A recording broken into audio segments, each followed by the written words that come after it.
और अब प्रोग्राम में जिक्र ताज़ा तरीन सियासी सूरत हाल का, जिसमें 9 मई केसेस की सज़ाओं की बाज़गश जो है वो थमने में नहीं आ रही है। PTI के दीगर मामलात पर भी बहुत बात हो रही है। आज लाहौर की इंसदाद दहशतगर्दी अदालत ने एक और 9 मई केस में PTI रहनुमाओं डॉक्टर यास्मीन राशिद, मियाँ महमूद रशीद, उमर सरफराज चीमा और एजाज चौधरी को 10-10 साल कैद की दोबारा सज़ा सुना दी है। और दीगर केसेस की तरह शाह महमूद कुरैशी को इस केस में भी बरी कर दिया गया है, जबकि सज़ा याफ्ता मुजरिमान की फहरिस्त में खदीजा शाह का इजाफा हो गया है इस मरतबा, जिनको 5 साल कैद की सज़ा सुनाई गई है। ये चौथा मुसलसल केस है कि जिसमें PTI क़यादत को 10-10 साल की सज़ाएँ सुनाई गई हों।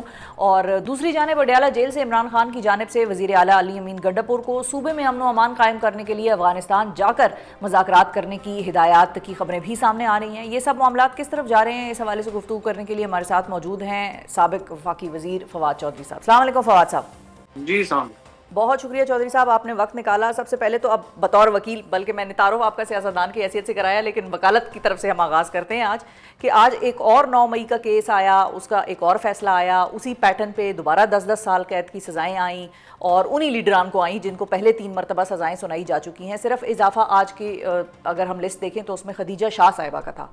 How do you look at this one? देखिए ये जो केसेस हैं इनका कानून से तो ताल्लुक जो है ना बिल्कुल वाजिबी सा ही है। तो इसको एक वकील के नुक्ता नज़र से क्या आप देख सकते हैं, ये तो कतई तौर के ऊपर सियासी मुकदमे हैं और इनका जो केसेस के फैसले आ रहे हैं वो भी बिल्कुल सियासी नौइयत के हैं, इसमें तो कोई दो राय नहीं। अब प्रॉब्लम ये है कि इंसाफ जो है वो ना, सच्ची बात है कि कोई कानूनी लड़ाई लड़ सकी है, ना ही कोई सियासी लड़ाई लड़ सकी है। इमरान खान साहब ने जिन लोगों को चुना वो तो प्रैक्टिकली हथियार फेंक चुके हैं और अब तो सिर्फ इमरान खान है और अवाम है, दरमियान में पार्टी का काडर उस तरह से मौजूद नहीं है।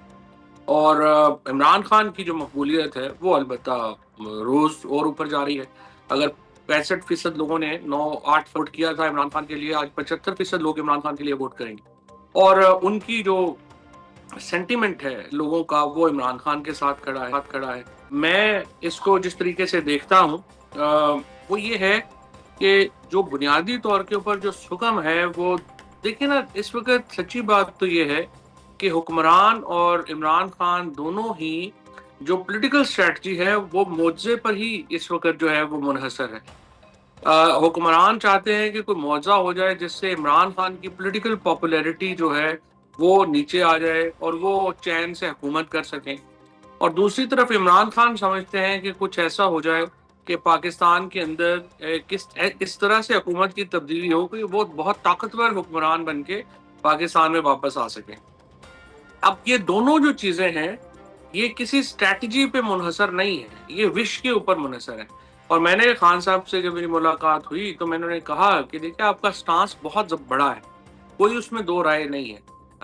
पॉपुलैरिटी भी आपकी इतनी ज़्यादा है, शायद ही कोई और पाकिस्तानी लीडर इसके करीब पहुंचा हो, लेकिन स्ट्रैटेजी नहीं है। ठीक है, और अच्छा, स्ट्रैटेजी के बगैर आना बड़ा मुश्किल है। अच्छा फवाद साहब, जब आप ये कहते हैं कि कानूनी टीम जो है वो कानूनी महाज पर भी कुछ नहीं कर सकी और सियासी महाज पे भी कुछ नहीं कर सकी, चलें सियासी महाज पे तो मैं या लोग होंगे तो आपसे एग्री करेंगे कि भाई गंडापुर साहब यहाँ आए, इतना बड़ा अपना जो तम तराक से आए KP से निकल के, और यहाँ आके वो खैबर पख्तूनख्वा हाउस चले गए चाय पीने, और उसके बाद एक अजीब सी कहानी हमने सुनी कि भाई हम 16 डिस्ट्रिक्ट अबूर करके मैं KP पहुँचा, पेशावर पहुँचा, और वो एक अजीब सी सूरत हाल थी।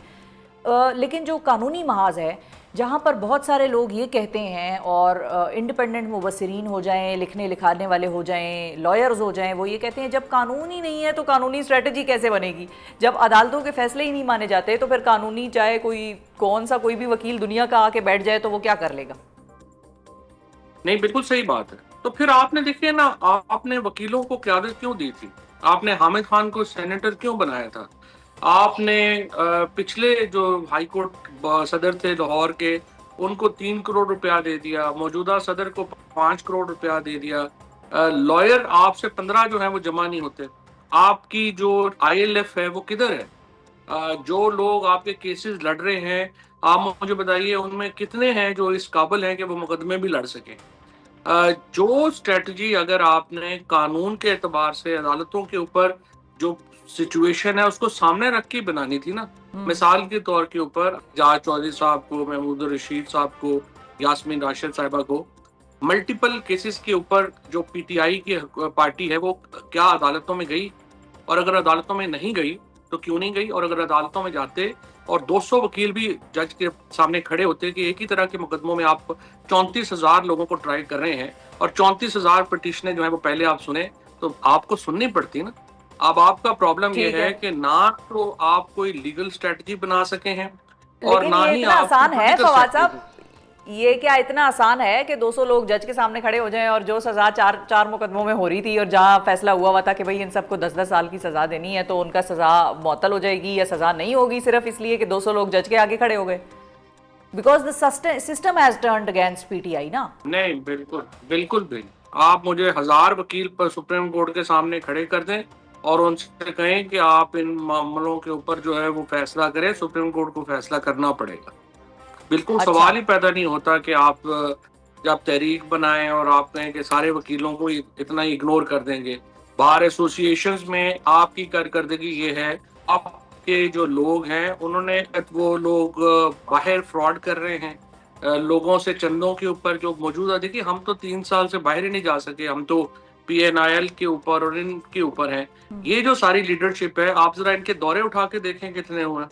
हर बंदा किसी वक्त कनाडा बैठा हुआ है, किसी वक्त लंदन बैठा हुआ है, कहीं कभी कहाँ बैठा हुआ है।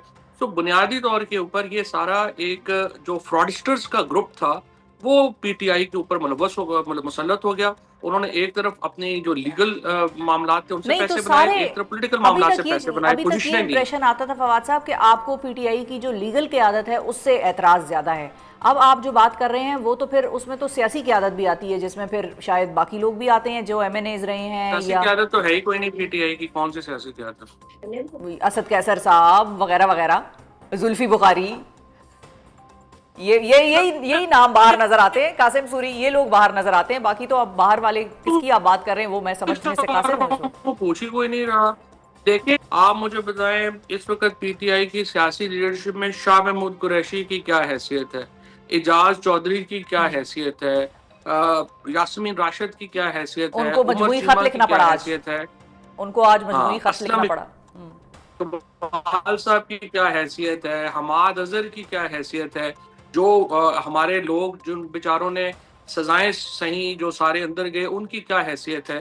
पॉलिटिकल लीडरशिप को तो आउट कर दिया इन्होंने। ये तो एक ग्रुप है सिर्फ 5-7 लोगों का, वकास हो गया, ये अपना सलमान अकरम राजा हो गया, इधर जो हामिद खान वगैरह लोग हो गए, इन लोगों ने तो बिल्कुल पार्टी को हाईजैक कर लिया है। इधर आप दो चीजों को मिक्स अप नहीं कर रहे क्या? जो लोग रूपोश हैं उनसे हम कैसे एक्सपेक्ट कर सकते हैं, जब खान साहब के बारे में वो खुद ये बयानात देते हैं कि खान ने कहा है तुम बाहर ना निकलना, तुम छुपे रहो, तुम्हारी जान को खतरा है। तो जब वो खुद कह रहे हैं कि जान को खतरा है, बाहर नहीं निकल सकते, तो फिर उनकी स्पेस पे आके कोई और बैठेगा ना फवाद साहब? नहीं, उनकी स्पेस पे तो आके कुछ बैठेगा, लेकिन सियासी हिकमत अमली में तो उनकी ओपिनियन होनी चाहिए ना। वो लोग शौक से तो नहीं छुपे हुए, या जो लोग अपनी फैमिली से इतने दूर हैं वो कोई शौक से तो नहीं जो है वो बाहर है। जो असलम इकबाल अगर वापस नहीं आ पा रहे तो आपका क्या ख्याल है कि वो शौक से वहां बैठे हुए हैं? जाहिर है उनको नहीं, और क्यों नहीं आने दिया जा रहा। पीटीआई की जो असल पीटीआई थी वहां पे हर आदमी ने सफर किया है और बहुत ज्यादा जुल्म और जबर का सामना किया है, और उनको ये जो नई जो पार्टी बनी 9 मई के बाद, उन लोगों ने तो सिवाय फंडिंग लेने के, सिवाय ओहदे लेने के कुछ भी नहीं किया। लेकिन खान साहब seems to be मतलब satisfied with these people। वरना तो क्योंकि हाँ, वरना तो ओहदों से खान साहब का तो एक रिकॉर्ड है कि वो फारिग कर देते हैं फौरन अगर किसी को पसंद ना कर रहे हो किसी जगह पे। ऐसी कोई बात नहीं है। खान साहब ने तो उस्मान बुज़दार से भी बड़े मुतमईन रहे आखिर वक्त में, तो ये तो नहीं कि वो बड़ा जबरदस्त था। वो तो खान साहब से तो मतलब ये तो नहीं कि मैं कोई बात कर रहा हूँ, मैं तो खान साहब के सामने जब भी मौका मिला है, मैंने जब बुज़दार को लगाया था तब भी उनको कहता था बिल्कुल गलत है। सही है। अच्छा अब ये बताएं, तो मैं उनको कहता हूँ गलत। ठीक है, अच्छा ये बताएं क्विकली कि जो इस्तीफे देने का मामला है आप इसको किस तरह से देख रहे हैं, क्योंकि उस वक्त आप भी मौजूद थे खान साहब के बड़े करीबी सर्कल्स में जब असेंबलियों से इस्तीफों की बातें हुई थी और दो बड़ी अहम हुकूमतें खान साहब ने अपनी कुर्बान कर दी थी पाकिस्तान पे, तो अपने नज़रिए पे अपने जो भी उनका एक मुहिम चल रही थी उस वक्त। अब जो ये इस्तीफों का मामला है, आपको लगता है ये ठीक स्ट्रैटेजी है, सही सिमत में जा रही है, या आपको लगता है इससे फ़ायदा कोई नहीं होना? सवाल ये है कि आपके पास ऑल्टरनेट क्या है। अगर आपके पहले जो ये हालात होंगे कि आपको इलेक्शन नहीं लड़ने दिया जाएगा, फिर जो लोग इलेक्शन लड़ेंगे उनके खानदानों को उठा लिया जाएगा, फिर अगर आप इलेक्शन फिर भी जीत गए तो फिर आपको डिस्क्वालीफाई कर दिया जाएगा। तो मुझे आप बताइए ना कि अगर आप फैसला ही कर चुके हैं कि पाकिस्तान में एक नॉर्थ कोरिया या चीन की तरह का सिस्टम रखना है और यहाँ पे कोई अपोजिशन की जगह ही नहीं है, उनकी हैसियत ही नहीं है, उनको मौका ही नहीं देना, तो फिर इसके अलावा क्या आपके पास चाह रहा है? वो खुद जो निकाल रहे हैं, तो इमरान खान ने कहा चले हम खुद निकल जाते हैं।